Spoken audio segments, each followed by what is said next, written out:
Everybody, welcome to another episode of Purple Insider. I'm back in my studio inside my house in Minnesota and not on Radio Row anymore, not at Circa anymore in Las Vegas, back home. And I'll tell you why. Because all of my radio appearances on Radio Row to promote my book were scheduled for Monday and Tuesday. The secret is before the real guests and celebrities show up, right? Like Justin Jefferson. Justin Jefferson doesn't show up to Radio Row on a Monday. He shows up on a Wednesday when everybody is there, all the biggest radio stations, TV stations, everything else, to do the rounds, to do his interviews.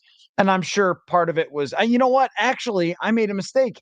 I should have brought my Oakley sunglasses because Oakley sponsored me. So I assume they're sponsoring him. So I should have done all of my radio hits like this and talked about. And if you're listening on the podcast version, I have my Oakley sunglasses on that look just like Justin Jefferson's. I should have done them all like this and talked about analytics in this way. And maybe people would have been like, whoa, actually, analytics are amazing. We want to buy your book because they are so cool because someone with Oakley's is talking about them. But instead, that didn't happen. But I did have a lot of fun and a lot of great conversations with all sorts of stations throughout the nation and even Canada a little bit as well. So I left. Then Justin Jefferson shows up with his Oakleys, and he's doing a lot of different interviews. And so I get on a plane, fly back. I land. I watched a movie on the way. I watched The Big Lebowski. So I'm having a good time. Open up my phone, as everybody does, and I look and I see one of these big old quotes on Twitter. You know, when they put the picture of the guy's head, I don't know if you see that. When they put the picture of the guy's head and there's a quote, you know something happened. They're like, uh-oh, what did Justin Jefferson say? And the quote here, this is the score, but everybody does this. They take a picture of the guy's head and they put his quote next to it.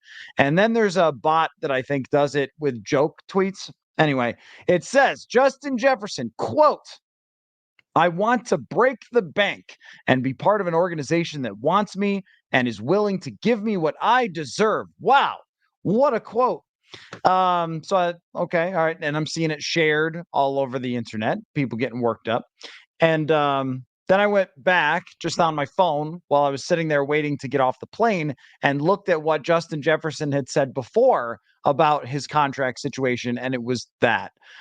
It was exactly that. This is all that Justin Jefferson has ever said about his contract situation. Justin Jefferson said that before the season, he had done historic things and deserved to get that type of contract and was correct about that. He's done nothing but talk about his contract in exactly this way, where he has said, yes, I deserve a big contract based on my talent. And also, we'll see if that's here or whatever happens.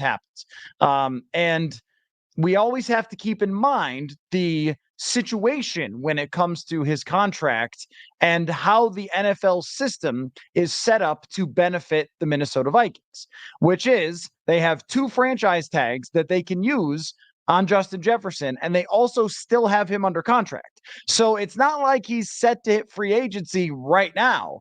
He is under contract through next season and then could be franchise tagged two more times after that, which gives them the leverage in the negotiation. Now, that doesn't mean they could be like, screw you, Justin Jefferson, because eventually he could leave. And even if he did, even if he fought through the franchise tags, there's probably going to be a lot of drama in between that, and that would be problematic for them. There's probably going to be a lot of holdouts and a lot of frustration and public posturing and everything else. You don't want that.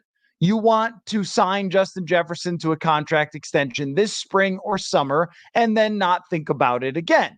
But from the negotiating at the table perspective, the Vikings have these things in their back pocket that make it beneficial for the player to sign a contract extension now, get guaranteed money now, as opposed to having to fight through those franchise tags to eventually hit free agency. And, maybe even this year showed you how delicate life can be with a hamstring injury that kept him out. He had to go to the hospital at one point. I don't think he's going to have injury problems long term, but it should kind of be a reminder, hey, you know what? getting guaranteed money now because you never know what's going to happen in life is a pretty good idea. And this is why most first round draft picks they stay with their teams and they sign big extensions. And then if things get uncomfortable down the road from there within the extension, that's where the player makes it known that they are unhappy and they push their way out, as we saw from Stephon Diggs. He wasn't a first round pick, but players can do that in the NFL. Make it known that they're unhappy. Then teams start calling with trade offers, and then you get huge trade offers, and suddenly Khalil Mack, you're a Bear. Or, Tyreek Hill is more of a cap situation. But we do see top-notch players get traded at times in their contracts after they've already signed extensions. I think Tyreek Hill signed his extension afterward. And maybe that was the case with Khalil Mack as well. So it does happen where players will get traded in this situation, which I'm sure we'll talk more about. But normally, I think if you're that player, then you sign the contract to make sure you've got the guaranteed money and then see how it plays out with your team. And then you can decide what happens after that. If Jefferson really was unhappy, super, super unhappy, which I have never gotten that indication from him, then he could be going to the team and saying, you're not giving me what I want. I want to get out of here and so forth. But that's just not been Justin Jefferson. He has said, I deserve all the money. I'm a really good player. He's not going to say I'm not. Like, that would be another thing. Like, yeah, using a phrase break the bank, though, is a very Justin Jefferson thing to do. Like, having interviewed Justin Jefferson now for 4 years, one of the things I know is that usually if you ask him a question, he will give you an honest answer. I'm not calling him Ron Burgundy, but he will answer your question, right? So if you say, like, Justin, what do you think about your contract situation? He will tell you most of the time. And I appreciate that about him, that it's rare that he would say, I'm not talking about that or whatever. I think he seems unafraid to kind of say what's on his mind. That's cool. And sometimes he'll use phrases and stuff like that, like common phrases or whatever. And, just like that's part of how he talks. And so I wasn't surprised to see that he used kind of this phrase of like break the bank. But and I'm sure as soon as that came out of his mouth, he knew, that one's going to fly around the internet all over the place. But we already knew this. We already knew that the Vikings were not going to be able to come to Justin Jefferson and say, hey, here's 18 mil. What do you think of that? No, we already knew this. And, Scott says Bosa money incoming. When Nick Bosa signed his contract, which I believe was $34 million per year to become the highest paid non-quarterback, that was likely to be the bar. And Tyreek Hill has 30 million per year. We focus maybe a little too much on that, on the 30 million, 31, 32, whatever, when the agent would look a little bit more at the guaranteed money. And this is where I think Jefferson wants his contract to blow everybody else's out of the water, is in the guaranteed money. Because A.J. Brown set the highest mark for guaranteed money, which was $56 million. And I would guess that's fully guaranteed, $56 million. I would suspect that Justin Jefferson wants to be $75, $80 million, fully guaranteed, completely destroy everybody else's number, reset that market for the next crop, including Jamar Chase, of elite wide receivers that are on the way. And so that's likely what he wants and what the Vikings will have to do. Everybody here should know what the price is to play poker. And I think what happened last year with the Vikings, and this is more of a suspicion rather than I'm reporting this is what happened. I would guess that the Vikings said, we don't have to do this right now. Like, we don't have to sign you to an extension right now. We can wait and we can kick the ball down the road and not ask our owners to put up that all that guaranteed money and so forth. Like, we could do that. Sorry, I've got a dangling wire here. We could do that, and we could push that down the road and pay that bill a little bit later for Justin Jefferson. So let's see if he will take a very, very reasonable deal. And they probably got fairly close to that And then it just didn't happen. They couldn't get over the goal line because they had that imposed deadline of the start of the season. If they did not have that deadline and they continued to negotiate into the season, then maybe they do end up getting it done. But deadlines make deals. And now there's a real deadline, which is you have to get it done if you're the Vikings this offseason, this training camp. You have to get it done now. You do not want to go into a situation where you are talking about he is technically a free agent, but then you'd have to franchise tag him. That's where things start to get ugly. But as far as what Justin Jefferson has done, and actions always mean more than words. Justin Jefferson came to training camp last year and he went full out, 100%, destroyed everyone, had an unbelievable training camp. He had no inner ear issues like TJ Hawkinson, no back issues, didn't sit out like Danielle Hunter for a few days, and then played every possible snap that he could. And maybe he could have come back a week earlier than he did in the season, but I didn't want that. Did you want that? Nobody wanted that when he pulled the hamstring. I don't think anyone was in favor of pushing him back to try to win one extra game with Josh Dobbs, as opposed to making sure he was at 100%. And then when he did come back, he also annihilated everyone and made it a very, very clear that even with Nick Mullins throwing him the football, he could dominate opposing teams. So nothing that he said today. It's a cute little phrase that everyone is going to easily grab onto, and I guarantee will show up on every single website known to man. He said, break the bank. He said, break the bank. Well, okay. We knew he was going to do that anyway. We knew he was going to be at the very top. He just said something that was very easy to latch onto that he had already said before. Now, the other comment, and I'll get to your guys' reactions to this. The other comment that he said was talking about Kirk Cousins, and Kirk Cousins is his quarterback and wanting him back. Once again, stuff that he said numerous times before. He has done nothing but praise Kirk Cousins. Why would he do anything else? He has gotten along extremely well with Kirk Cousins, especially over these last 2 years. He's set records with Kirk Cousins. He has had insane catches that won crazy games. He's had comebacks. He's been in the locker room with him. The whole thing, all with Kirk Cousins as his veteran leader quarterback, especially over the last couple of years with the offense really tuned to throw from Kirk Cousins to Justin Jefferson. He knows that Kirk is very accurate, and I'm sure that after having Nick Mullins throw him the football, he was like, oh yeah, Kirk is very accurate, and he is, and there's no question about it. If you're a receiver, look at the number one receivers Kirk Cousins has had over the years. He pumps that football to his number one guy. I mean, even when they weren't passing the ball really a whole lot in 2019, Stephon Diggs goes over 1,000 yards and like 60 catches. I mean, 2018, where he's getting the ball to Adam Thielen like crazy, and he set maybe it was a 4-game record or a stretch where he had the most yards and beat out some Randy Moss mark. So anybody who's ever had Kirk Cousins as their quarterback has put up big numbers. Why would you not be in favor of that person? Or why would you go on TV and say, I don't want him, get rid of him? Also, when the team could bring him back, that would be very, very foolish to do. Justin Jefferson does have a seat at the table, though, when it comes to decision making.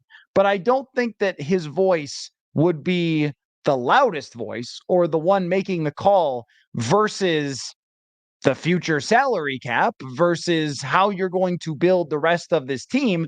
And I think that Justin Jefferson wants more than anything to be in the playoffs and to be winning games in the playoffs. And if that takes a different quarterback, but a better overall team, he must be aware that he's gone crazy year after year offensively, put up all these numbers, and on defense, it hasn't been enough many, many times. In 2020, 2021, 2022, like that's the whole start of his career. And last year, they had a good defense for the middle portion of the season, but the beginning and end were very rough, and they lost all those games.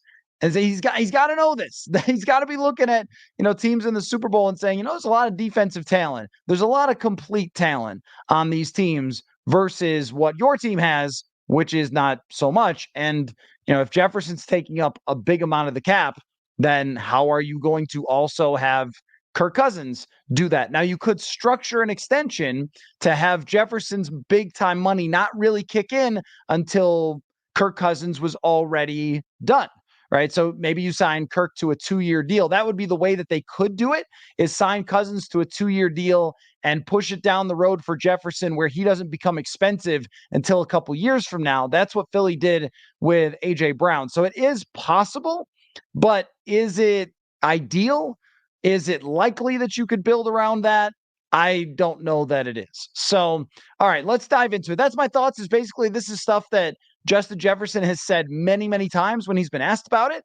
But if you say it at Radio Row in the Super Bowl, and then people hear it and make little graphics of it on social media, and then it blows up and it becomes a big talking point, when really nothing has changed here about Justin Jefferson's situation. It's still way, way more likely that he signs an extension this spring or this summer than not. And it makes all the sense in the world for both sides to do that. And while he may enjoy Kirk Cousins as his quarterback, I think all the locker room does. They all advocate for them. Everybody will tell you it is a business, right? So I don't think that what Justin Jefferson said indicated I will have Kirk back or I will walk. Did not sound like that to me. Just sounded like support for his guy, which is totally fine. All right, let's get into some of your reactions to this. Is the faithful says Vikings need to rebuild, not break the bank paying him. So this is the thing. If you sign Jefferson to an extension that pays him like $34 million per year, whatever, if you're trying to get it to the Nick Bosa number, you can work around this. It's not like you cannot have anyone who's expensive ever. And I was just talking about the structure of it. You can also structure it so later on down the road, when you are a competing team and he's got higher cap hits, to do restructures and create more cap space even within that. But there isn't a single team in the league that has nobody making any money. I mean, I could go to overthecap.com here and see if San Francisco has any players making any money. Now, I know they've kind of set it up for this year to be the year for them, but San Francisco has people who are making money, and they will continue to, and they have before when they've had really good teams. It's fine to have players who are making money, who are big, giant megastars. That is not what the problem is. The problem is when you have a quarterback who is just okay. So if Brock Purdy, who's good, and as you guys know, has a lot of my respect, but if Brock Purdy was making $44 million a year, San Francisco wouldn't be here. That's really what it is. Like when one player is taking up so much of that, and quarterbacks are now still going to be 10 to 15 million higher, which is one significant player, 10 to 15 million higher, a Byron Murphy signing away over what any position player is going to be. So if you were talking about Jefferson making somewhere in the 30 million range, and then still trying to structure the contract around what you think your winning window is, it's going to be okay. Like you can pay players. And in my mind, the biggest thing is you do not want to let go anyone of this talent level. And San Francisco is a good example for this because they had a couple of down seasons. I think 2 seasons with Nick Bosa were 6 wins or less. Well, they didn't just be like, well, get rid of Nick Bosa.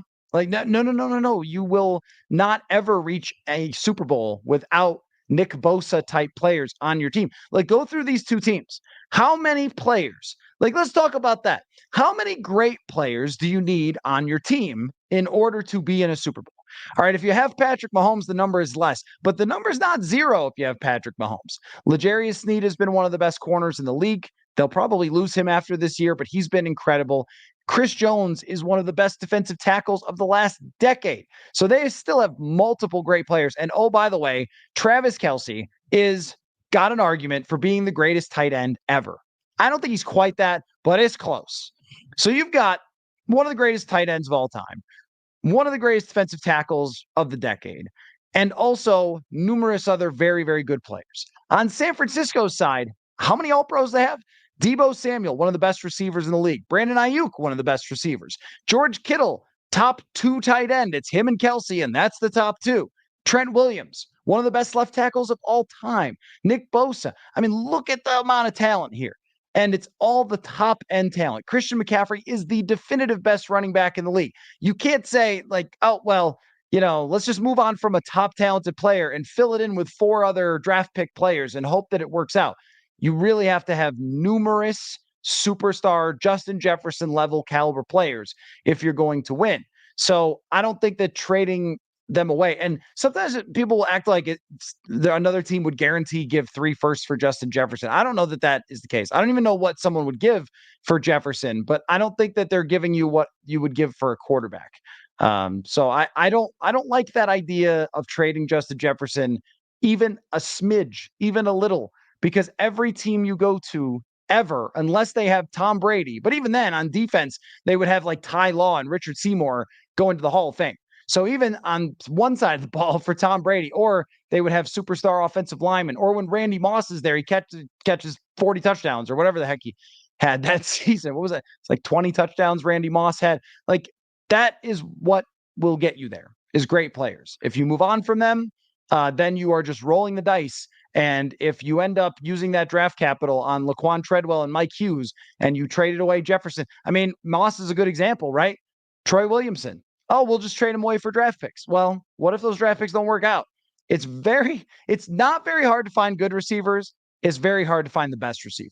So there's no world where you trade him. You just have an expensive player. The salary cap is going to be like $240 million or something. And he's going to make up not this year or next year or the year after, more likely than not, in the structure of a deal. He would not be making a huge percentage of that probably until 3 years from now. That's another thing that we need to keep in mind. And I bring up that A.J. Brown structure all the time, that he signed the biggest fully guaranteed money of any receiver ever, and he still, this year, does not have a super high cap hit. TJ Hawkinson signed an extension, didn't have that high of a cap hit right away. And then when you get down the road a couple of years, you can extend, you can restructure. Like with an individual, there's a lot of different options. And you're going to give that away to, I mean, I wouldn't give it away to draft Jaden Daniels, but that's the only thing I would ever even listen to, is that plus other stuff coming back, but definitely not. Ken says, I'm like 60-40 on trading Jefferson because the reality is some team might actually use some rebuild equity.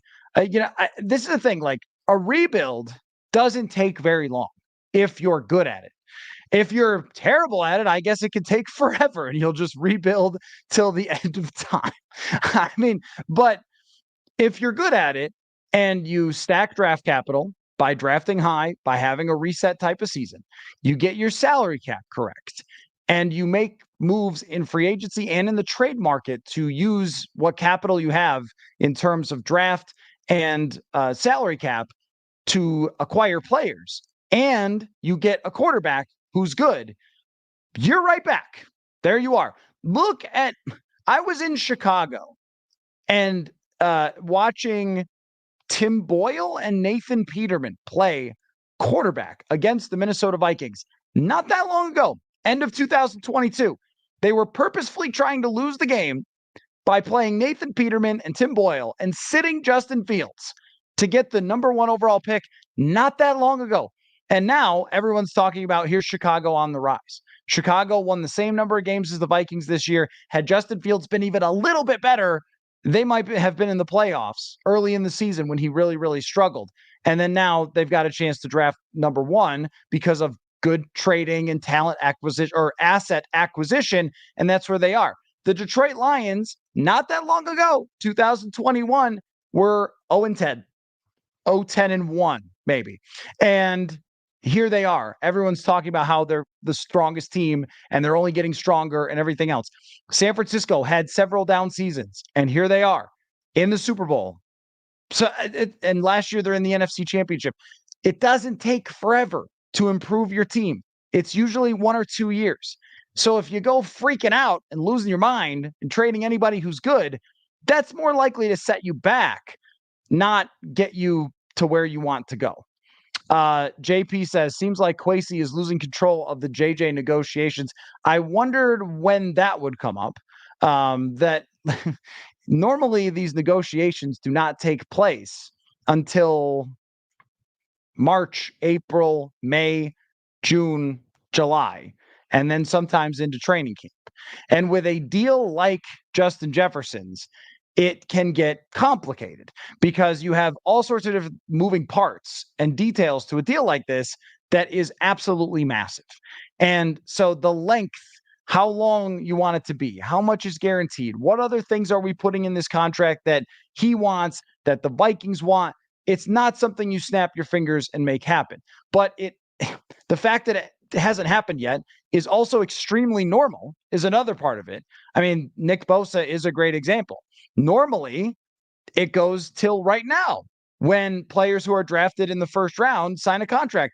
It very rarely happens after the player's third year. Almost always with first rounders, it's now after the fourth year. But why am I not surprised that it would be the GM screwing it up? Like, if they don't get it done this year, I'll be on board with you. But that's a ways away.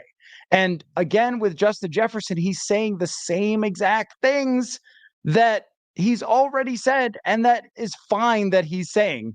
If he pretend, it's just going to be silly if he pretends that this is not there. I'm sure that he even went to Radio Row thinking, yeah, I'm just going to say the same stuff that I said to the local media, which is, again, basically, he didn't use the phrase break the bank, but he said, I've done historically good things, so I deserve to be compensated for that. Like, that's what he said to us after they didn't get the deal done. Or I think it was maybe the last time he talked to us before they started the season. So like none of this is new, and none of this is extraordinary. It's exactly how this always goes. So this is where we have to follow along and be patient with this thing rather than making declarations that the Vikings are blowing this. And I fully understand, though, if you, I mean, having lived here for long enough to have known enough history of great players leaving this place, I get it. I get why that would be a reaction is, well, we let Kevin Garnett go, we let Randy Moss go, et cetera, et cetera.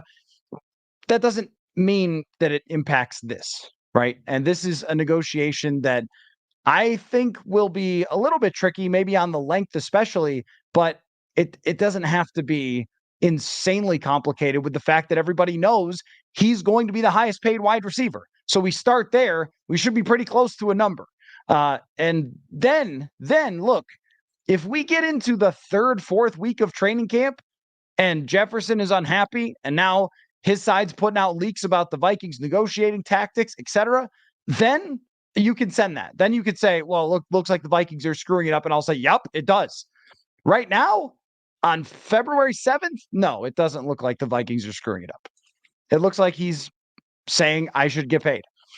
Hyru says, do you think this team would have made the playoffs if Kirk stayed healthy? Because I don't think so. Maybe. I mean, 50-50. I mean, they were 4-4 and they won a couple of games that maybe they would have won either way. In Cincinnati, I mean, Nick Mullins actually played really good most of the game. Cincinnati at the end of the game comes back to win. Maybe they win that one instead of blowing it. I don't know. Probably not. I'm not really sure. I mean, it's probably a coin flip of whether they would have made it in the wild card or not. But as we watch the playoffs, it was more and more evident that they weren't going anywhere. Particularly with the state of the defense. If everything plays out the same and a couple people get hurt on defense and it just goes collapsing into the ocean defensively, then it's pretty unlikely that they would have made any hay in the playoffs. They probably would have just had the same thing happen that happened against Detroit, which is they just got outscored because Detroit was not being stopped at all by your defense at the end of the year because they don't have enough talent. So yeah, I don't know because we have to try to do that as a mind experiment, but it's probably better for them that they did not make the playoffs. So now they're at least drafting toward the top. Had they made the playoffs and been drafting 20th and then got the doors blown off them in the first round, that would have been worse than where we stand right now, with at least in shouting distance, or at least sort of the first at the door for the second tier quarterbacks or within phone calls range of trading up if the top three doesn't go quarterback, quarterback, quarterback. So yeah, I don't think that they would have. I I don't think they would have been better off had they made the playoffs, and it wouldn't have surprised me at all if it had just been a situation where they make the playoffs and are one and done. Is the faithful says I'd rather they trade him for a king's ransom, but I think the Wilfs are going to push to sign him, and it will happen. I mean, of course, the Wilfs, everyone wants Justin Jefferson. Everyone in the whole league, every single team, all the time, want Justin Jefferson. That's why you don't trade him, because anybody else would be lining up to try to trade for Justin Jefferson. It doesn't. I just don't get it. I just don't get, like, are we bored? Is it just like I'm bored and frustrated take to say I want to get rid of one of the greatest players that's ever stepped on the earth to play wide receiver? I mean, look at the records that he's put up already early in his career. I just can't wrap my head around it, other than like you're overrating how difficult it would be to get some defensive linemen and a linebacker and a number 3 wide receiver to build out the rest of this roster. And I know they haven't been able to do it because of failed draft picks. And maybe that's what you think. I don't know. Maybe you think like they'll just never draft a good player again. But usually you're one or two picks away always from having one of those good drafts that everybody needs, right? That they haven't had it recently, but I showed you guys this, I think, maybe a couple weeks ago with Green Bay, where their 21 draft was horrendous and their 2022 draft is great. It's like this happens all the time. They have to draft well and they have to spend their money well, and they can't be throwing cash at Marcus Davenport and thinking that that's going to be something that does anything. They have to be throwing significant money at free agents. They have to be able to put the money on the table for the better free agents. They have to be able to trade for a star if he's unhappy somewhere else and be able to extend that star and so forth. But getting rid of the thing that makes your quarterback the best would be absurd to me. Look at San Francisco with Deebo Samuel. They've had bad years with Deebo Samuel. If they got rid of him, where is that offense? We saw that offense without Deebo Samuel. It was not good. So I don't see any reason whatsoever to trade him. You can throw a bunch of proposals at me. It's going to be very difficult for me to take it. Unless it was like Jamar Chase and Joe Burrow. I will take that. I will trade Justin Jefferson for Jamar Chase and Joe Burrow. JP says JJ's words and tone seem a bit different. I was standing right next to him in the locker room when he addressed this multiple times throughout the season. It's not different. It's not. It's the same stuff. He just used the word break the bank. It's really not different. He's not raising the ante, as you said. The ante is, everyone knows where it is. It's not being raised. It's at the top. It's at the highest. Everyone knows this is going to be the highest paid wide receiver. There's really no mystery to this. And I think Justin is just a very earnest person who does not BS very well. I've always thought that. He's not a very good BSer. He's not going to talk around it. He's just going to say what he thinks. And that's what he's doing. But he's always done that. So I don't think this changes anything from where anybody should stand. But it definitely made for some fun on the internet for some people. That's pretty much all that was today. Good content for those out at Radio Row. Andrew says the fact that people want to trade a young quarterback's best chance to succeed is baffling. Well, that's my thing, Andrew. That's my thing is if you are going to draft JJ McCarthy or Bo Nix or Michael Penix, or even if you're going to go get Baker Mayfield and wait a year, or if you're going to bring back Kirk, whatever you're going to do, Justin Jefferson is your best chance to succeed. The Vikings offense survived for a couple weeks without Jefferson, but over a 17-week period, over years, he is going to give the best possible opportunity for your quarterback to be the best version of themselves and for you to even not have the best quarterback. Look what he did with Nick Mullins. I cannot say that enough, that this man made Nick Mullins look pretty good. And Mullins, look, if he doesn't throw an interception or two on just wild throws, they might have won those games against Detroit with a guy who probably ranked 65th out of 70 quarterbacks who played this year for talent-wise, just by pushing the football to Justin Jefferson. What can we do with a first-round talented quarterback, putting him in with? What can he do with Baker Mayfield? How about the way Baker Mayfield played with Mike Evans? Mike Evans is not as good as Justin Jefferson right now in his career. And yet, what didn't Mike Evans like lead the league in touchdowns or something? I mean, this top receivers, as we see from San Francisco, we have this debate. Think about, I love the San Francisco example because they don't have the most gifted quarterback. Think about what the debate is. Wouldn't you dream to be at the center of that debate? Wouldn't you love that? Wouldn't you just be in the best that you'd be in heaven if everyone on the outside was like, is your quarterback any good? Or is it all your great players? They're like, oh no, what if it's all our great players, right? Like if you're San Francisco, you must think it's hilarious. This is wonderful. Everyone is debating whether our quarterback is good or if we built the most amazing roster. Well, how did they do it? They did it by keeping great players, not by getting rid of them. They signed Deebo Samuel. They signed Nick Bosa. Here they are. And look, it's very clear, too, that Bosa, Ayuk, Kittle, McCaffrey, these guys all drive the success of that team. And Purdy deserves all the credit for getting them the football because Nick Mullins didn't really do that when he played for San Francisco, or CJ Beathard. Those guys didn't do it. So he's clearly very talented.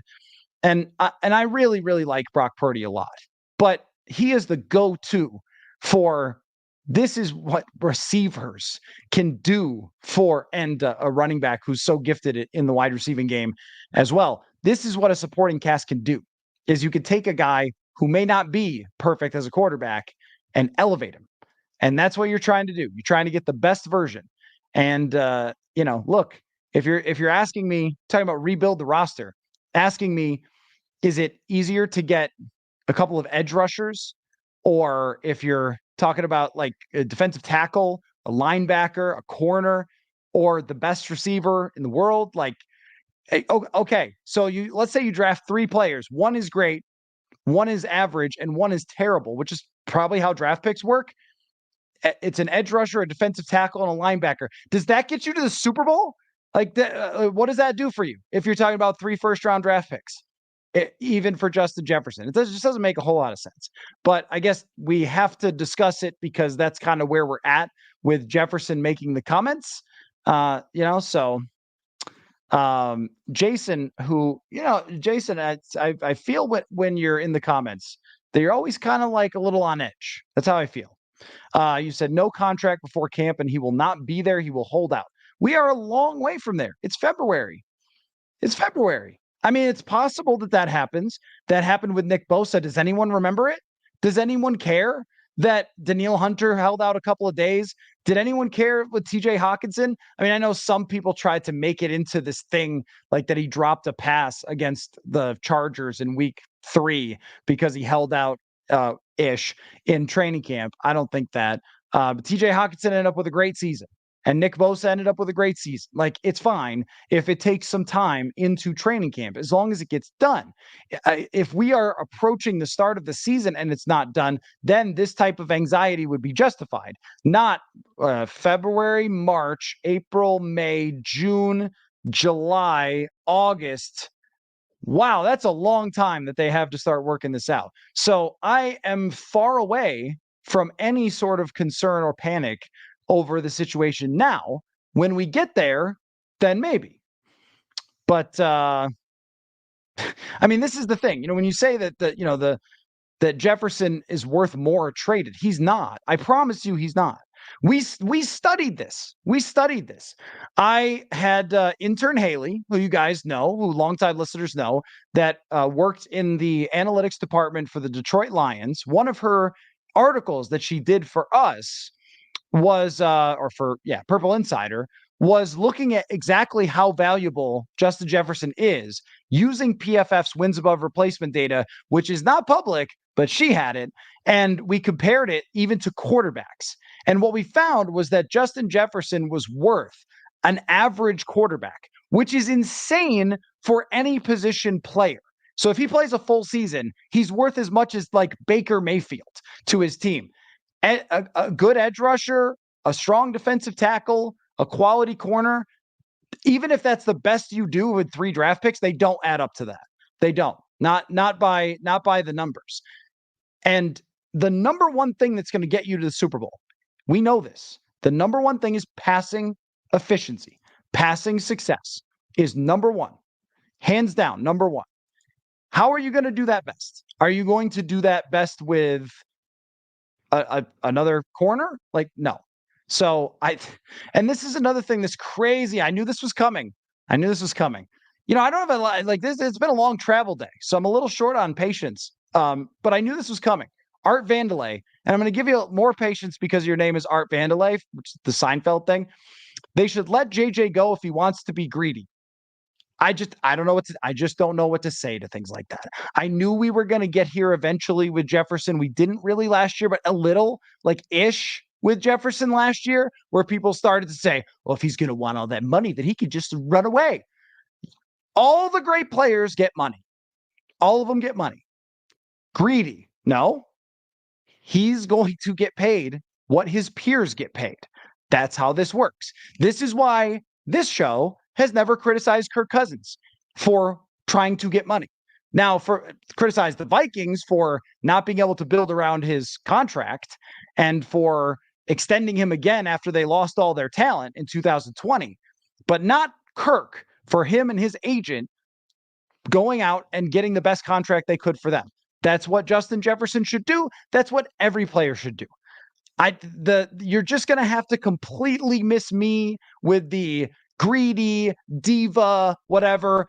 NFL players with their TV contracts from Amazon that are worth $5 billion, they're going to make money. And there's a salary cap that has lots of millions. And you give the millions to the best players so they stay on your team, so you try to win. And there's nothing more to it.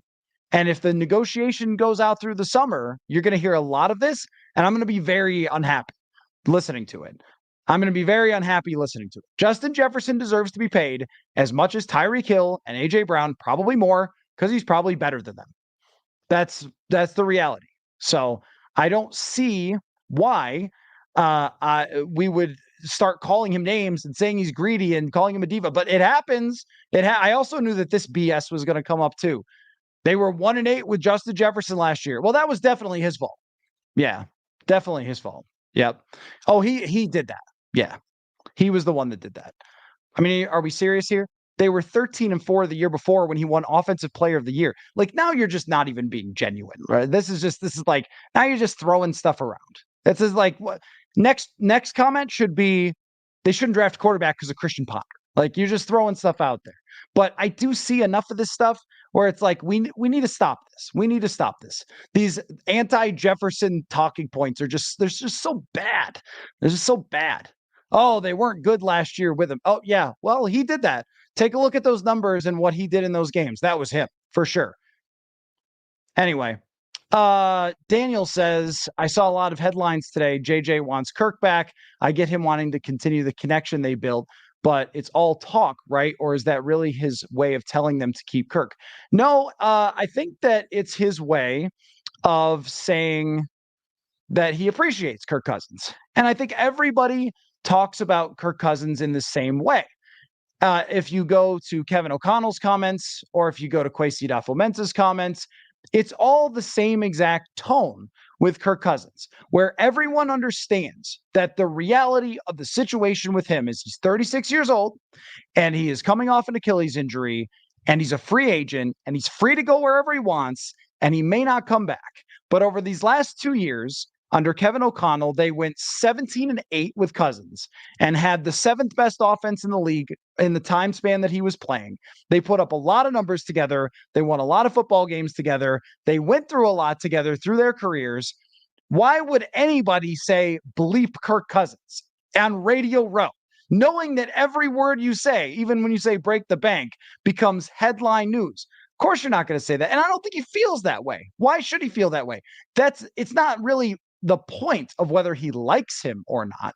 Like, of course, I think he likes playing with him. I think anyone would enjoy playing with Kirk Cousins as a number one wide receiver because he knows where to throw the football and he's accurate. It's so much deeper of an equation when it comes to Kirk Cousins and returning and how people feel about him. You kind of have to separate those two things. I think Kevin O'Connell likes him. I think he cares about him a lot. But if you told Kevin O'Connell, hey, Jaden Daniels or Kirk Cousins at $40 million, how do you pick Kirk Cousins at $40 million, right? Considering where they are right now. Now, if this team was stacked and ready to win a Super Bowl right now. And the only thing they needed to do was bring back Kirk Cousins and take a swing at it.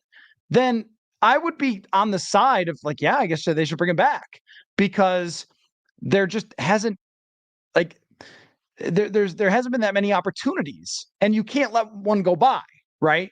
You just don't get that many shots at it. So if you have the team and you have the roster, then you should do it, and you should just throw caution to the wind and everything else. Just whatever it takes, salary cap wise, if you're in a position to win. Right now, they are not, and that's totally separate from whether Justin Jefferson likes him or not.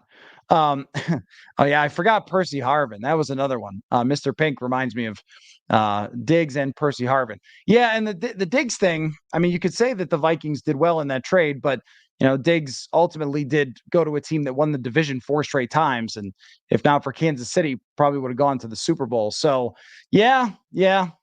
Let's see. Harvin won the Super Bowl on a kick return and did like nothing else for Seattle, right? And Randy Moss went to a Super Bowl. Diggs had a lot of success in Buffalo. So yeah, that has been a thing that seems to happen quite a bit to to this team. And why would you do it again? That's my thing. Why would you do it again? Why would you move on from somebody who's as good as Justin Jefferson rather than just building your team around them? If he was 36 himself, then I would say no, trade him. But he's not. He's still extremely young. Maybe when he's 28, he'll think more carefully than to say break the bank. I don't know. No, I'm just kidding. That'll always be Justin Jefferson, I think. Billy, possibly tired of me railing on the Justin Jefferson thing, says, why does Jaden Daniels get a pass for having one good year, but it's a knock on Bo Nix? Yeah, that's an interesting discussion. I mean, I think, well, with Jaden Daniels, it really has to do with his tools.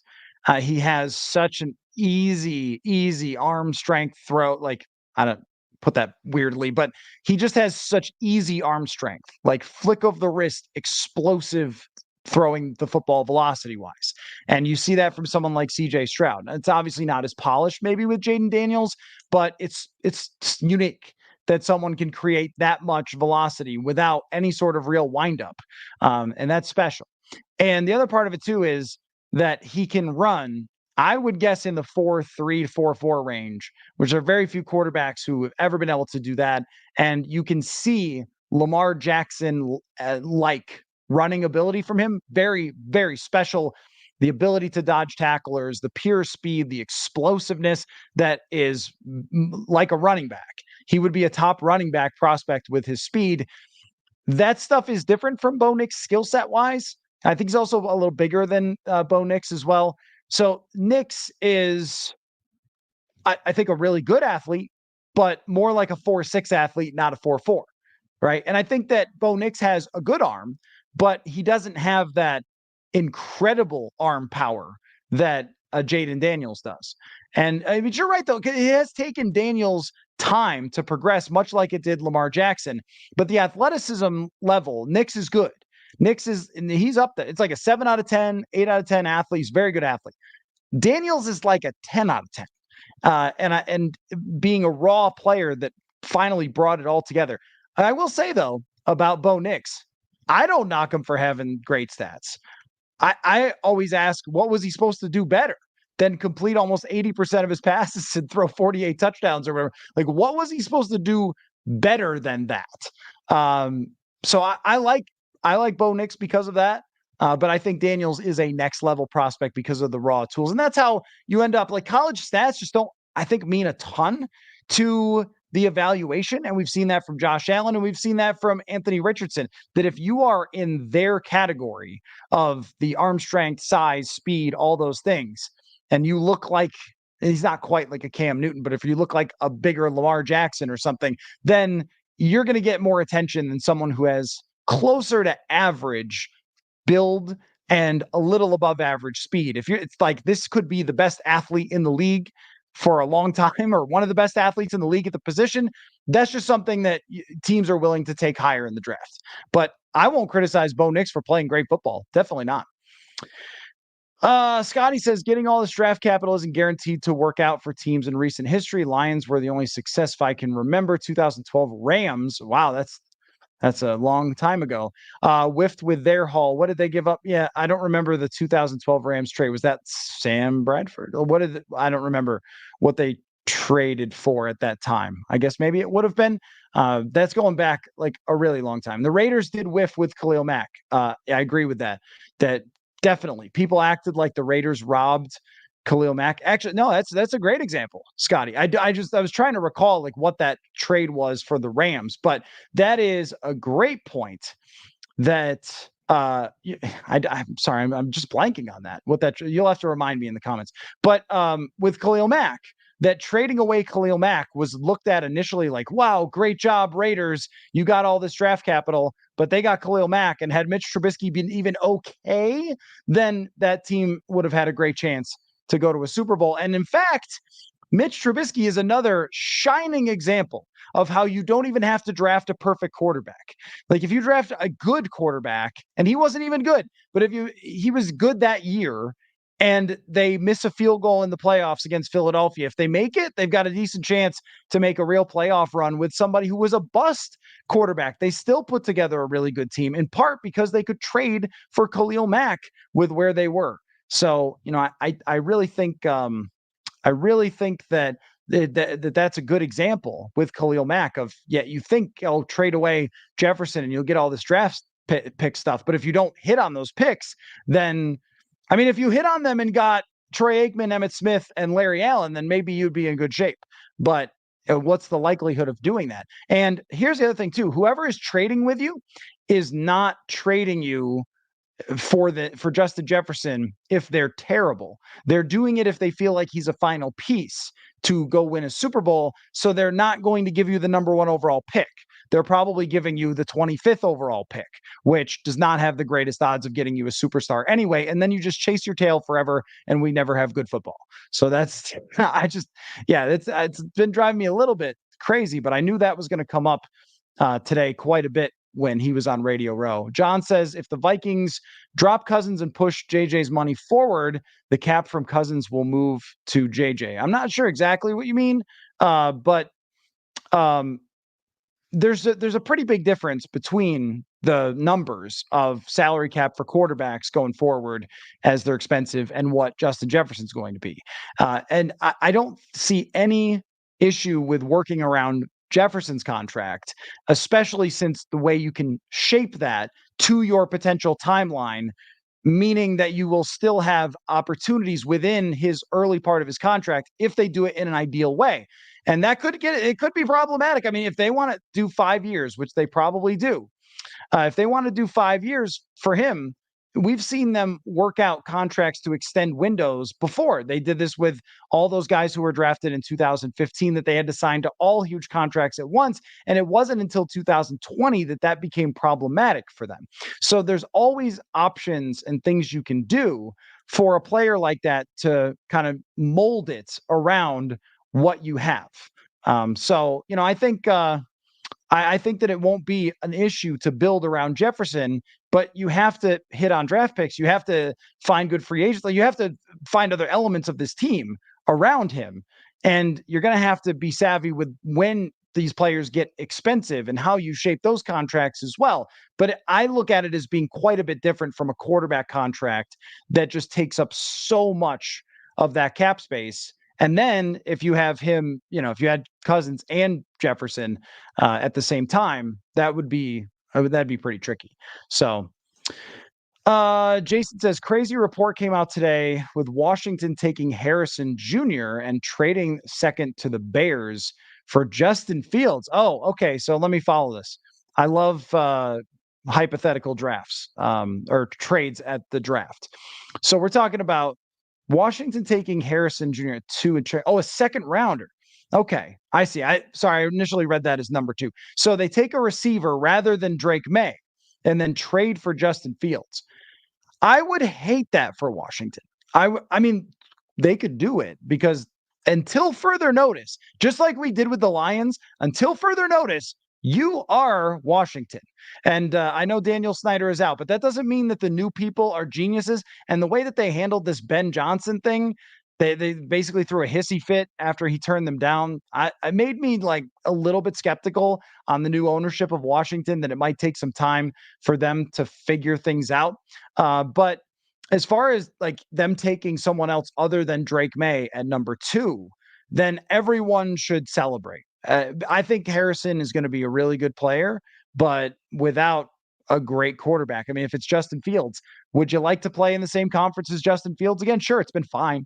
Hasn't been a problem. I don't think he's getting way better. I think he'll be a good quarterback, as in you could potentially have one pop-up year where things go right for Justin Fields and he could win 10 or 11 games. Or it could go bad for him and he wins 7. And that's just who Justin Fields is going to be for his career. And when that year comes, because I think he is gifted enough to have that year that everything goes right for him, then everyone is going to say, oh, the Bears, they gave him up and he turned out to be great and everything else. But I think that over the long term, he's going to be much more of a middling quarterback, kind of at best. And with a really good wide receiver, it could help. He also had a really good wide receiver this year. If Marvin Harrison Jr. becomes DJ Moore, then that's a really good outcome. And what did that do? What did he throw? 3,000 yards or something? Like that's, yeah. If you're in the NFC East, you're totally fine with that. The thing that you wouldn't want was them to draft Drake May. Daniel says manifesting a 2015 type draft. I never heard this word before, the manifesting. And apparently it's been around longer and I just don't exist in spaces where it's used, because Josh Metellus was talking about this when he signed his contract. A very good contract, by the way, very savvy of the Vikings to sign him before he had his huge breakout year. And I saw Josh Metellus was co-hosting on NFL Network this morning. He's one of those people that probably irritates everybody around him because he's good at so many things. He's just a really, really, really sharp guy. And I'm not surprised that he could play all those positions and that things have succeeded for him. But when he signed his contract, he said, I had been manifesting this for a while. And maybe this is just me living in a football hole, because I was like, manifesting? Like, what does that mean? And then he explained it. He explained it meant like, I still don't really totally get it, but he would write down everything that he wanted and then think about it and try to make it happen. I guess that's what it is. So think hard about the 2015 draft, because that's what the Vikings need so badly right now. They really do. They really need a draft that's going to propel them, because they just haven't had that recently. I mean, they've gotten a few players out of these 2 drafts, but missing on those guys at the top of 2022 has set them back. So now you're looking at trying to fill those spots in different ways, and that's not going to be easy to do. It might take a couple of years of drafting to do, unless you get a 2015 draft. Preston says, would Vikings be in a better position if Spielman would have stayed and hired KOC instead of a new GM? No, I don't think so. I mean, the thing about where they stand right now is I think that they have put themselves in exactly the position that they envisioned when Kwesi Adofo-Mensah and Kevin O'Connell were hired. Like, so they come in and they're asked to win right away, and they go out and they get Za'Darius Smith and they bring back Patrick Peterson, and those guys play really well. And they have a very good offense under Kevin O'Connell. They win 13 games, and whether it was, fueled by things that wouldn't be repeatable over 100 games, doesn't matter. They had 13 wins. They put themselves in a home playoff game, which was the goal from the ownership when they got hired. Okay. Now, if they had tried to run it back and they had brought back Thielen, Cook, Kendricks, all those guys, and then gone 7-10, I would be apoplectic, right? Not that would ever happen to me, but I would. If that's what they had done, I'd be saying that they have no idea what they're doing. But instead, they did not extend Cousins. They put us in a position here to be having this conversation about what to do at quarterback. They saw the writing on the wall with an older running back and projected what that would become. And Dalvin Cook was a complete non-factor for the New York Jets for this entire year, right? And Thielen played pretty well, but he wasn't better than Jordan Addison. And Kendricks played okay in Los Angeles, but he wasn't better than Jordan Hicks or Ivan Pace, who they turned the ball over to. Halfway through the season, I kind of liked where the secondary was headed with Mekhi Blackmon. I think Byron Murphy Jr. is a good player. Better to do that than to bring back Patrick Peterson and waste everybody's time there. So that they made the right moves last offseason. They took some shots. Some of them worked, some of them didn't. They had a draft pick that worked out really well, another one that's worked out okay, and other players who I think could be promising, like Jay Ward, might eventually have a role on this team, or Jaquelin Roy could have a role on this team, maybe eventually. And so if it's following along with a plan that was hatched from the beginning, then I am okay with that. I think if it was Rick Spielman, you would have been talking about bringing all those guys back again. And I don't think the results of this season are any different, because if Kirk pops his Achilles, that's the big risk of bringing everybody back with a 36-year-old quarterback, is if he pops his Achilles, then we screwed our cap for the next 3 years. How long has it taken for Kwesi Adofo-Mensah already to get the cap into a good position for 2025? That is because of all the deals that were signed before that pushed money down the road, and they were dealing with those contracts and dead cap hits until just recently. So no, I don't think it would have been better to have Rick Spielman and KOC together, because it still would have been that all-in mentality. And I don't think that they would have. I think they would have bent to Kirk Cousins and signed him to whatever extension he wanted and brought everybody back and tried to do it again, and then still failed. So, I mean, I think that they're in a good spot right now, but this is where we find the fork in the road. And this is where we decide if this organization is in the right spot. This is where we decide whether Kwesi Adofo-Mensah can run this team or not. I have defended a lot of things along the way because I've been willing to be patient. I'll defend the 2022 draft only to say drafts are pretty random. And had it worked out, we'd feel great about their secondary, but it didn't. But that happens. First draft, they've picked 16 players maybe total. Like, that's not very much. Rick Spielman drafted like 70 over a 5 or 6 year period. So giving it time. Same with the Justin Jefferson thing. I'm not saying that you guys are 100% wrong for sure that they've blown it. That might happen, but I'm willing to wait. I'm willing to see how this plays out with Justin Jefferson. I'm willing to see how this offseason plays out, how it plays out at the quarterback position, and which direction this team is ultimately taken. And I'm willing to see what they do in free agency, in the draft, to get them on a path where they can build around a rookie quarterback. Or if they bring back Cousins, then I'm really going to have to see some stuff. But I'll see it. I'm going to say on the day, if they re-sign Cousins, that I don't like it and I don't think it's right. But I'll see how it works. I'll see what they're going to do before we decide. And then when we get to that moment, we'll all know. And I think that what we love to do in sports is we like to call it. So then we can go back and go, see, I called it. So I'll give you an example, because I do this too. How about, like, I tweeted on the day Patrick Mahomes was drafted, Patrick Mahomes will be the best quarterback in this draft class. And I've retweeted myself a few times. So we all do this. Now, I've had other quarterbacks that I liked that did not work out, but I got that one. So we like to do this. So we like to declare, like, hey, they don't know what they're doing. And there's a lot of history of them not knowing what they're doing. But from the big picture perspective, so far, they haven't done anything that to me would say they don't know what they're doing. And that includes Justin Jefferson and not getting an extension done with him last offseason. I think it was disappointing, because that should have been on the list of things that need to happen, is just like, get that done. But it doesn't make me think, oh my gosh, you're so screwed. Because there's still time to negotiate that deal. Just like now, I don't think that they're screwed. They have a lot of work to do, and I want to see how they're going to do it. And then we'll decide if they're screwed.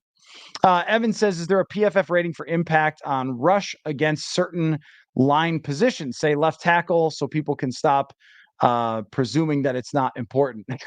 No, left tackle is important. Yeah, left tackle is very important. Sorry, I just looked up and realized how long we've been going. I need a little Diet Dr. Pepper here. Yeah, so there is PFF does have a stat where you can look where the pressure came from each quarterback or each team. So how often the left tackle, left guard, and so forth. But as far as like which pressure is more dangerous, I remember PFF tried to do something like this with left and right tackle many years ago and found that left tackle, like, pressures that came off of the quarterback's backside did cause more strip sacks, so the EPA was a little bit different. And then the right tackle, but it wasn't so wildly different that you should only pay left tackles and not right tackles. And that was one of the things that we've actually seen over the years is right tackles salaries start to increase. And plus guys like Nick Bosa and Aiden Hutchinson, they line up over that side and they still eat people alive. But yeah, I mean, left tackle is important. Everything on the offensive line is important. I think when it comes to an offensive line, it's about having, I think, elite tackles if you want to have the best offensive line, because that's where the edge rushers are. That's where the scariest people are. And then not having any blatantly weak links in the middle, which the Vikings have had over and over and over, because teams are very good at attacking those weak links. And if there's something that like Kansas City might do well against San Francisco, it might be run sim pressures where 4 people come at the offensive line, but you don't know which 4 are coming. Brian Flores did this all the time, and their offensive line's not perfect, and they might give up some pressures that way. Preston, we can do better than this. Randy Moss, 0 Super Bowls. Calvin Johnson, 0 Super Bowls. Top wide receivers, money better spent on multiple positions. Okay, let's throw out Mahomes, because that's Mahomes. That's the greatest quarterback, and Calvin Johnson played a while ago now, and let's kind of work our way back. Philadelphia was in the Super Bowl, and they had A.J. Brown. San Francisco is in the Super Bowl, and they have 2 elite wide receivers. The Los Angeles Rams, I believe their wide receiver won Offensive Player of the Year when he was in the Super Bowl. The opposing team that they played had Jamar Chase, who was 4th overall draft pick. Our recent history is leaning pretty heavily into wide receivers dominating and playing a huge role on offense. Again, Stephon Diggs goes to the Buffalo Bills. They win 4 straight divisions. And Josh Allen, look at Josh Allen's stats before Diggs, and then after they got Diggs. And this year, I think Diggs was not as good as he was in the past, but he was a top 5 wide receiver for several years. I mean, wide receiver is a big deal. Tom Brady goes to the Super Bowl in his older age and has Mike Evans, Chris Godwin, 2 great wide receivers. It's a big deal. And here's what you should really look at is the expected points added through the pass. And San Francisco's number 1. Most of the time, the teams that are reaching the Super Bowl are elite passing offenses, which are, of course, helped by elite wide receivers. So that's become, in my mind, the second most valuable position in the league. And throwing out one great receiver, Calvin Johnson, who was playing for the worst organization in sports, and Randy Moss was in the Super Bowl.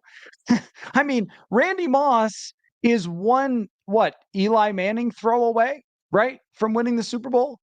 Randy Moss shows up. How about a Gary Anderson kick? Randy Moss shows up to the Vikings in 1998, takes them from a team in 1997 that had made the playoffs and had to win on a weird onside kick thing in the first round and then got eliminated, and took them to the greatest offense ever at the time. Wide receivers have always been really important. I can go back anytime through history. You want to talk about Lynn Swann being a big deal? John Stallworth, you think those guys helped? They've always been big. That was like a Terrell Owens, Randy Moss. These guys haven't won the Super Bowl, whatever. Like wide receiver Super Bowl win seems to be a bit of a stretch, but Terrell Owens was in the Super Bowl for Philadelphia and constantly in the mix when he was with all of his teams, and he was a disaster personality-wise.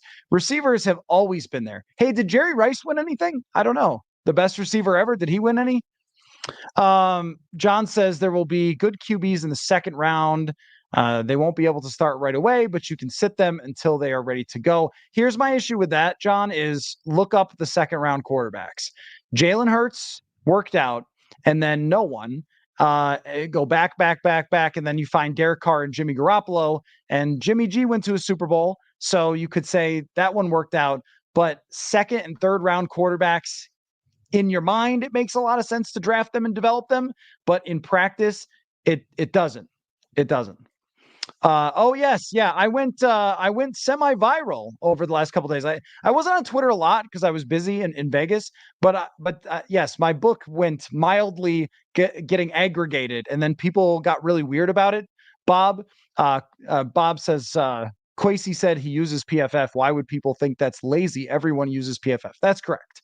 Yeah. And hopefully it sold some books for me because I wrote 75,000 words on how it's used and where it came from. And then aggregators pulled one quote and then people lost their minds over it. And I think they even misquoted what he said, which was even funnier, or they hacked up the quote. They're bad. Like aggregators are just bad. Follow real reporters, for God's sake. I mean, geez, all those people are trying to do is get as much attention as possible and stir stuff up in any way possible. And the reason they never link to their sources is so you can't click it and read the actual article and see that they were spinning it to get themselves more retweets. So don't bother with those people on social media. They're just looking for attention because they don't actually know how to put in any work to do any real reporting. So anyway, Kwesi adofo-mensah, when he was with San Francisco, the team in the Super Bowl, worked with John Lynch, the GM whose team is in the Super Bowl. And one of the ways that he contributed in their front office, to the team that's in the Super Bowl, the way he contributed was by using PFF's college data. And he studied that data and would give them reports. And that's where the analytics exists in the NFL world, is the coaching side of it is different, but from the management side of it, it's a seat at the table. It's a voice in the room of here's what we're seeing in the numbers. That doesn't mean that anyone, especially not John Lynch, like a Hall of Fame former player, is just going like, oh, numbers. Okay. Same with Kwesi. Like, I don't think Kwesi just goes, numbers. Okay. Then we do number. Like, that's not how it works. When you're the GM, you're running an entire organization, which means lots of voices in the room, lots of seats at the table, and you're trying to make the best decision you can based on all the information. Why would anyone throw out mounds of information? And yes, PFF works with all 32 teams. Every single coaching staff for every single game plan is using PFF data, every single one. And front offices, it probably varies for how much weight they're putting into analytics. But when you look at Seth Walder from ESPN tweets out sometimes the who works in analytics for teams, and the list is just growing and growing and growing. There's a lot of people that are being hired to study the data that they're getting, whether it's PFF data, because now we have an increased sample size, which means we can study historical things and figure out what matters. So which PFF grades tell you the most? And Eric Eager has started to do stuff like this as a data scientist when he was at PFF. But that's what Kwesi adofo-mensah was doing. He was trying to look and see which one of these numbers do matter and which things do correlate to success. Why would you not want that? Why would you not want that? And if anybody thinks that he's just looking at grade, no, he told me exactly in the book for our interview in the book how he uses the grades as a tool to study, to learn from what their data says, and try to make correlations between that and success, what their grades are, what their different data is for certain types of players, and also as a comparative tool. If your coaching staff is way different than a PFF number, that doesn't mean you fire your coach. That means you go, all right, well, let's look at this and try to figure out what is happening here, right? If TJ Clemmings is grading super low by PFF, but his offensive line coach loves him, then there's got to be something going on here.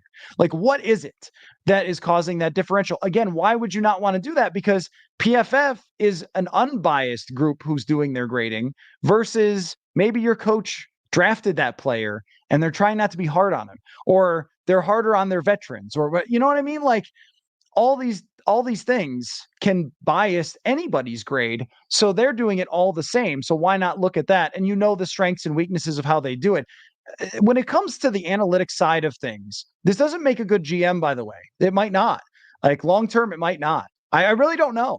But when it comes to the analytics side of things, you would much rather have someone understand how all this stuff works and try to get an edge, as opposed to somebody like Dave Gettleman, who made fun of it and then got fired a couple of years later because he didn't know what he was doing. So Dave Gettleman was once a good GM in Carolina. It helped that he drafted what? Oh yeah, an MVP quarterback. That's right. That's how you become a genius.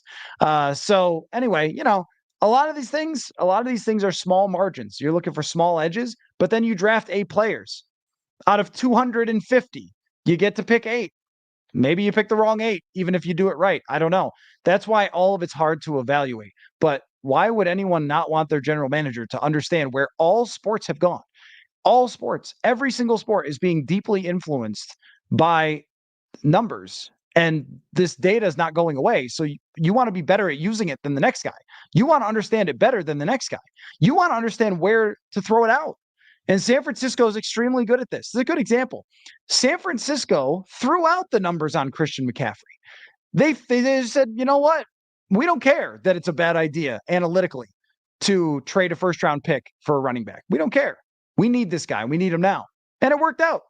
And that's okay. Like sometimes you're going to go against it because of the circumstance, but knowing when to do that and knowing how it all works, that's pretty important. So anybody who was taking that quote from Kwesi to trash him for being knowledgeable about how to use the best data that's out there, that seems pretty silly to me. We're going to have to work harder for these criticisms. That's what I think. I think some of the criticisms have been so silly, but that doesn't mean that like I think it's all going to work out. I just think that one specifically is pretty wild.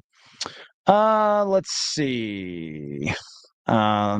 Sorry, I've fallen behind now on the comments, so I'm scrolling here. Michael says, why are some teams always relevant and some teams are always bad? Well, there's 32 teams, so there's going to be some of everything. But the thing about the NFL is, though, that's maybe kind of true for like the Jets or the Jaguars have been pretty bad. Arizona, pretty bad. But for the most part, teams are always rising and falling. And that is sort of this whole discussion about Cousins and about Jefferson and how you do this, like how you build for certain windows, right? I think that is really the game, is finding when you're going to peak. And if you have Lamar Jackson, Patrick Mahomes, Josh Allen, there's no such thing as windows. You just try to win every single year. And some year your roster will fall apart, but then the next year you go all in again. There's 5 teams that are all in all the time. There's probably several teams whose owners or management is super inept and they don't have any idea what to do. There's probably a couple teams that are completely clueless, and then everybody else is rising and falling. This is why go back and look at last year's standings, then look at this year's standings, then look at 2 years ago's standings. They're always changing. In 2022, one of the reasons they ran it back was because the division was garbage. By 2024, the division is great. Like that's how this sport works. Careers don't last very long. The salary cap exists. You're always kind of rising and falling. And so if you can be the team that it picks out the right time to go all in or the right time to dial it back, which I think the Vikings did last offseason. They were picked the right time to dial it back and move on from older players. That's where the biggest edge outside of quarterback is probably in the entire sport. Guns Donovan says, so where does a quarterback like Cousins fall analytically? That's a good question. It's probably one I could spend a lot of time on because there's a lot of different numbers that you could look at, whether it's his PFF grade or QBR by ESPN, which actually don't usually match up for him, interestingly. So QBR is a stat that takes into account game situation. So when you throw for 300 yards, if you were ahead the whole game or you were neck and neck and you were just having to match your opponent by throwing and throwing and throwing, and then you come out 38-35, but you're going to get a good score by ESPN's QBR. But if you were down 28-7 and then you threw for 300 yards, QBR is going to be like, not really counting those. And we know that that's been some of the case for Kirk Cousins. So that one has always kind of dinged him. But PFF has always liked Cousins because he's accurate throwing the football. And they grade the throw. So it's every throw. And if a lot of the throws are of very high accuracy quality, he's going to grade very high. Where I think that some numbers get a little bit missed with Cousins is we don't think too much about running or scrambling. And I remember this crazy stat from last year that Daniel Jones had more first downs, not last year, but 2022, more first downs than Delvin Cook did. Like those first down scrambles and runs, like they matter. Sacks matter. Strip sacks matter. I think Kirk Cousins is one of the most strip sacked quarterbacks in the NFL. All those things play into it. 3-and-outs matter toward your quarterback, how often your team produces points. So when we look at Cousins and the accumulation of his analytics, they come out actually with exactly what you think. You probably think that Cousins is a very good quarterback who is not in the upper echelon by the numbers, by what you see. And a lot of times analytics and your eye test do match up. And in this case, that's what I would say for Kirk Cousins. Daniel says, I already bought a Justin Jefferson jersey, so by that standard, he isn't allowed to be traded. Look, if you trade Justin Jefferson, you know what it's going to be. It's just going to be one of those things where he goes to another team that wins a Super Bowl immediately. I mean, it's just going to be the worst thing that you're ever going to do. Tyler, what is my annoyance level at the moment? No, I'm never annoyed to break these things down and go through these things like step by step analytically. Like, let's talk about the argument for or against. But where I do get tweaked a little bit, I think, is when the arguments seem like they're just with the intent of kind of riling people up rather than you actually believe it. That's where I'm like, okay, we got to come up with better counter arguments, because I like topics that have the layers to them and the levels where you can make this argument or you can make that argument. And the argument for trading Jefferson is just so weak, or the arguments that he's greedy or something are so weak that I just kind of have trouble with them sometimes. Lewis says, you claim Justin Jefferson is worth Baker Mayfield in wins per PFF. That is clown show level analysis. So the person who did that analysis actually worked in the analytics department for the Detroit Lions, who went to the NFC Championship. Just throwing that out there, just so you know that. So you know that. Minus JJ in 2022, Cousins would have thrown the ball to someone else like he did in 2023 for 2 games. I mean, was it 3 games? 3 games without Justin Jefferson that they survived? I don't know. I don't know how many it was. 4? How many games did he play without Jefferson? Maybe 4 games. Look, when Justin Jefferson was the Offensive Player of the Year in 2022, they won 13 games. How many games would they have won without him? 5 that season? I mean, we can't this is where you talk about my annoyance level. We can't be coming and starting to claim Justin Jefferson ain't worth it. That's my thing. We can't start saying, well, he's not that good. Like, oh no, he's that good. He is that good. You should talk about how to build around with the other players, because that's the one you already have. That's what I'm saying. And shout out to Haley English, former intern, again, who worked for the NFC Championship Lions, their analytics department, because she's very, very smart. And I think also, did you watch the Nick Mullins games where Justin Jefferson nearly won them single-handedly? Look, you're a way better football team with him than without him. That's not even worth debating. It's not even worth having a conversation about that. So Matthew says, did you see more people celebrating or broken from their Vegas experience after your time there? Yeah, last night I was going back to my room and I got in my just in the hotel's elevator, and I was in there with another guy, and he said, did you get lucky today? And since I don't gamble, which I know is weird to go to Vegas and have a good time without gambling, but I just don't. I just can't stand to lose money.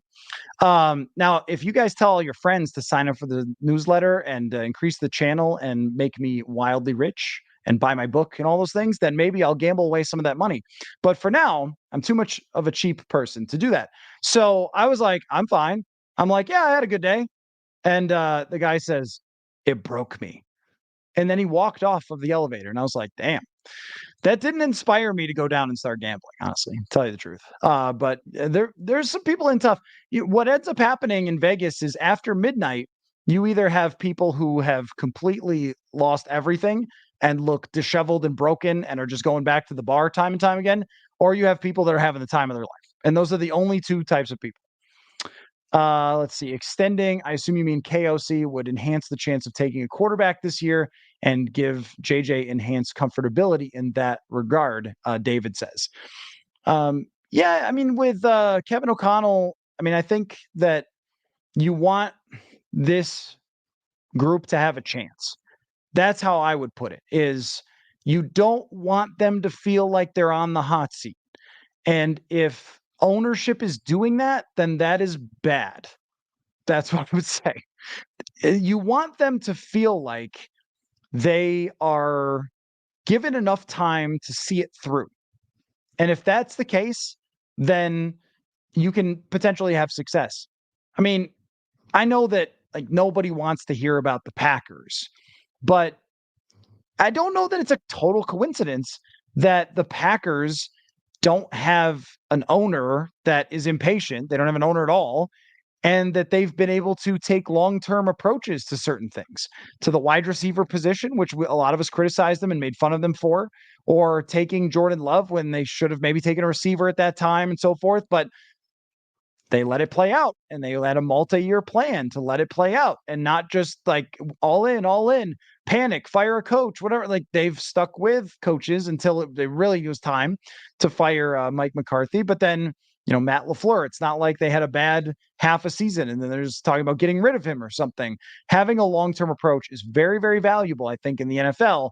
So if it takes an extension, I don't know, that's fine if that's the way they want to do it. But just to have them have job security enough to see this through. And if it fails, then you fire them.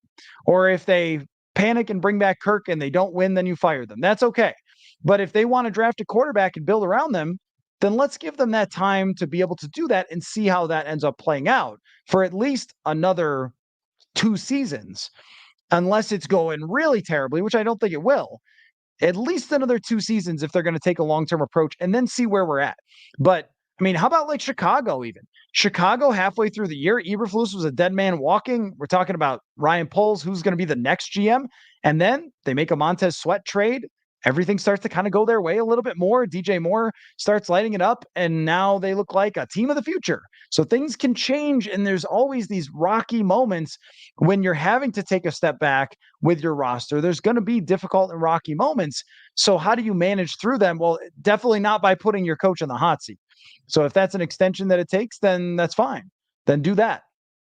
One Before I Die says, do you think that Minnesota will gauge potential trade up market before making a firm decision on Kirk? Like, say they know 100% the top 3 aren't getting traded.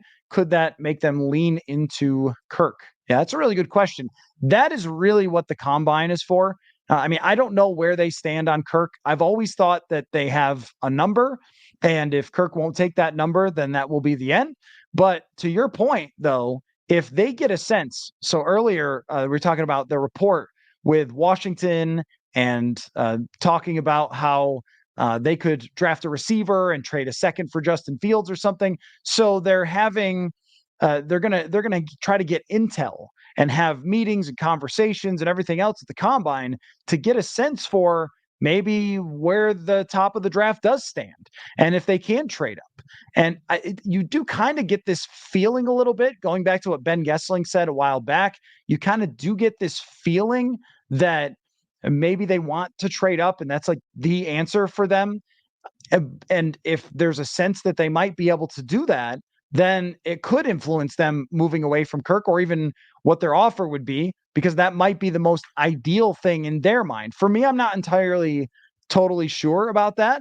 But I mean, I think that you're right to say that they should gauge where all these things stand. John says Jim McMahon and a great defense won a Super Bowl. That is very true, John. Is that an argument that the Vikings should win with the 85 Bears defense? 1985, my man. The 2000 Ravens get farther and farther away, don't they? There's 3 examples of teams that I can think of that won with their defense and only their defense. And by the way, no Jim McMahon slander, though. He was great. Jim McMahon was the perfect quarterback for the situation. But if we're talking about like winning with defense as your main feature, yeah, there's like 3 teams. Winning with a great quarterback, how many? A lot. Winning with a great offense, a lot. Almost everyone, ever. So that's where my focus usually is. But with this team, you need still a good defense to have a chance. And I mean, you look at San Francisco, you look at Philadelphia last year, it's usually offense and defense, shockingly. The model is to have everything. That's usually how it goes. So that's what you're looking. You're looking to build a complete team. Even Kansas City, I mean, they have a very good defense. And that matters. Like, they have a complete team. It's probably the most complete team they've had minus the wide receiver position since Mahomes has been there. But as far as like their interior offensive line, we'll see about Joe Tooney if he plays. They have a running game with Pacheco. Now he's getting on the same page with Travis Kelce and some of their receivers. They have a really good secondary. They have at least one elite pass rusher. They kind of got everything. And that's, if you're going to play in a 32 team league, you probably need just about everything.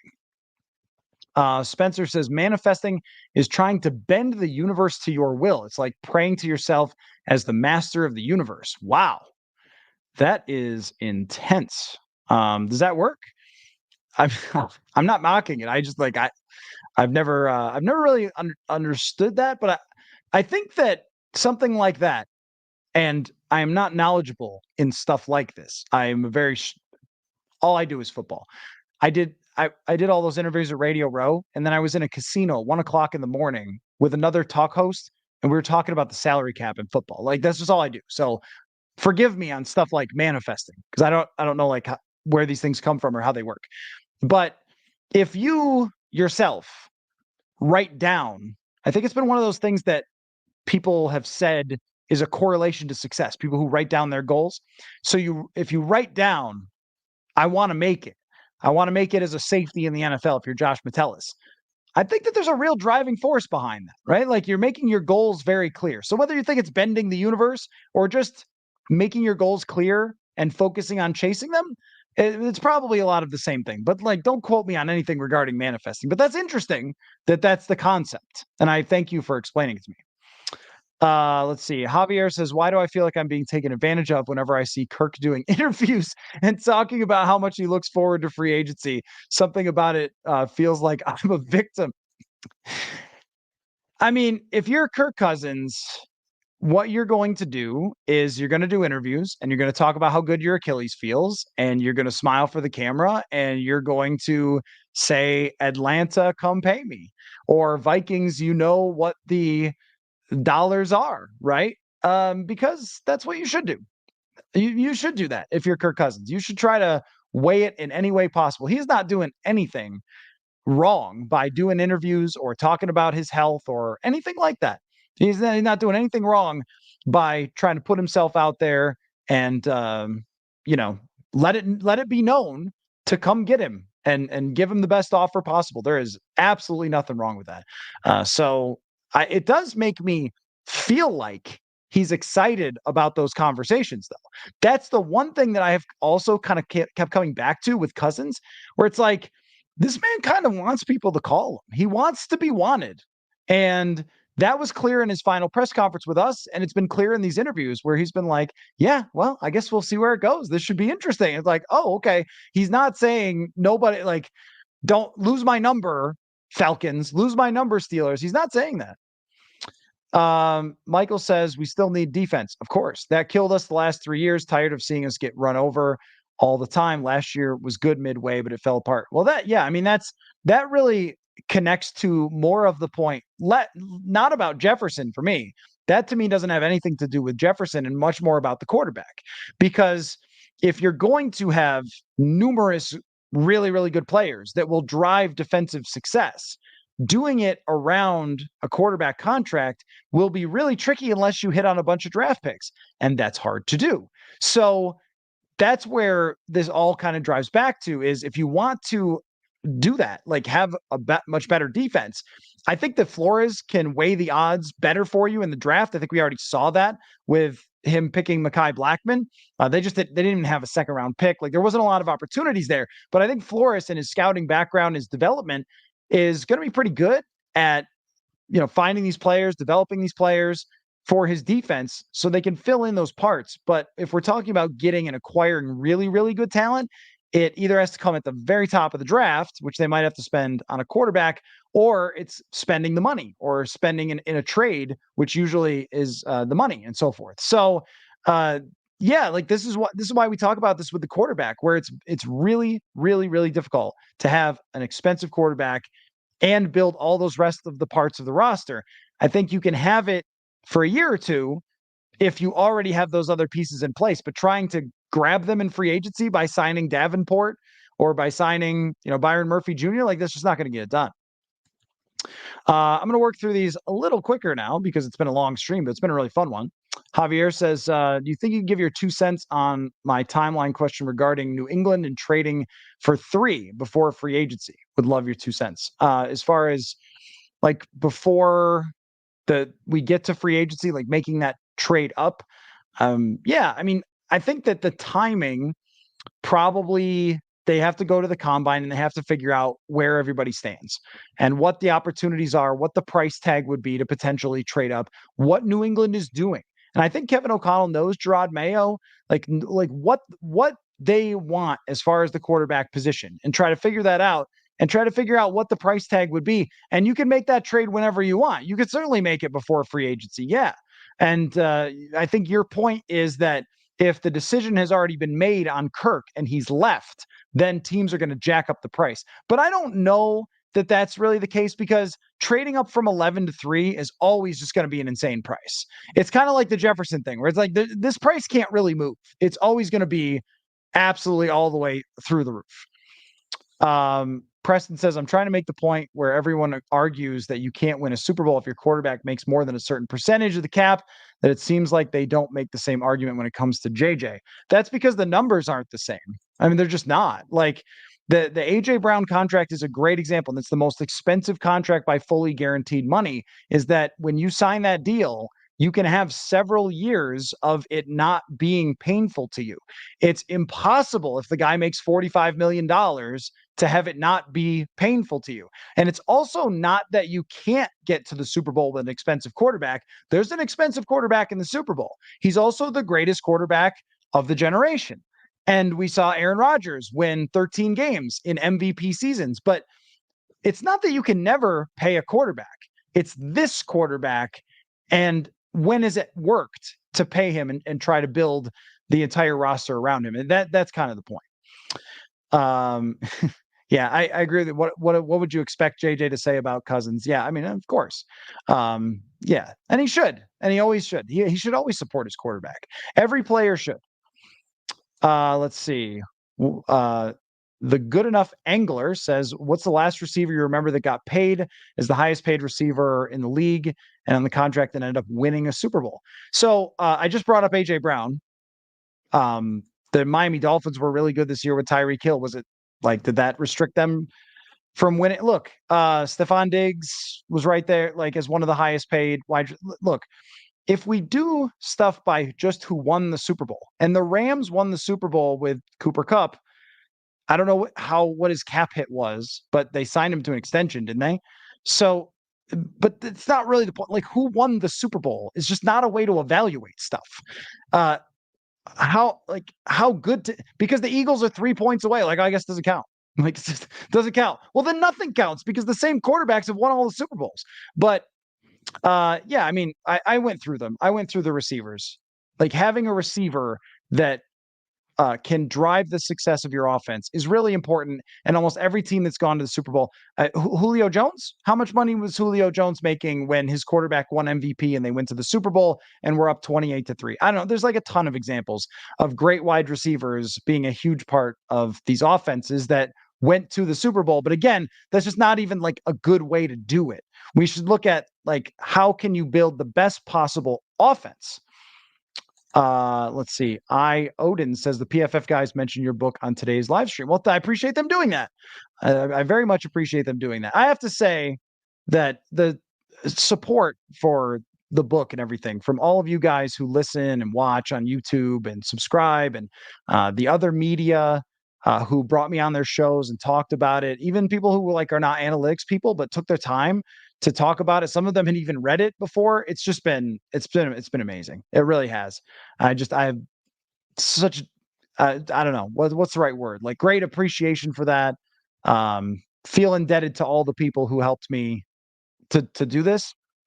You know, the editor who helped me put together the book, like just like a success in anything in sports, it just like takes, and I'm not saying it's a success, like I'm happy about it, but it just takes a lot of people to make something happen.